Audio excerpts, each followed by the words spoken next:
জাতীয় নেতৃবৃন্দের স্বাক্ষর সম্পন্ন হয়েছে। প্রতীক্ষিত জুলাই সনদ সই হলো শুক্রবার। এক ঐতিহাসিক মুহূর্তের সাক্ষী হলো দেশ।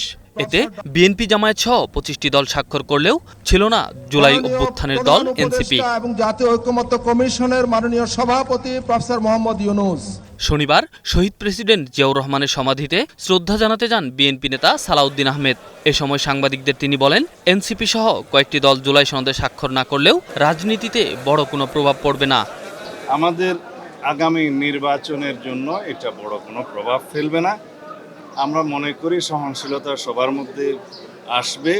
হয়তো তাদের কিছু দাবি দেওয়া আছে, সেটা সরকারের সাথে আলাপ আলোচনা করবে। এক পর্যায়ে তারাও জুলাই সনদে স্বাক্ষর করবে বলে আমরা বিশ্বাস করি। এছাড়া জুলাই যোদ্ধা নামে যে সংগঠনটি সংসদ ভবন এলাকায় বিশৃঙ্খলা সৃষ্টি করছে, তারা আওয়ামী লীগ সমর্থিত বলেও অভিযোগ তার।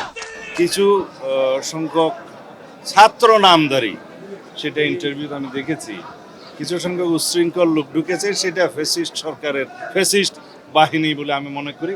এবং আওয়ামী ফ্যাসিস্ট বাহিনী যে এখনও সমস্ত জায়গায় এই বিভিন্ন ফাঁকফোঁক করে বিশৃঙ্খলা সৃষ্টি করার চেষ্টা করছে, সেটা গতকালকেও দৃশ্যমান হয়েছে। এখানে কোনো জুলাই যোদ্ধা, সঠিক কোনো জুলাই অভ্যুত্থানের সাথে জড়িত কোনো আমার মনে হয় কোনো সংগঠন অথবা কোনো ব্যক্তি জড়িত থাকতে পারে না। বিএনপির মহাসচিব মির্জা ফখরুল ইসলাম আলমগীর জানান, স্বাক্ষরিত জুলাই সনদ রাজনীতিকে আরও স্বচ্ছ করবে এবং শক্তিশালী করবে গণতন্ত্রকে।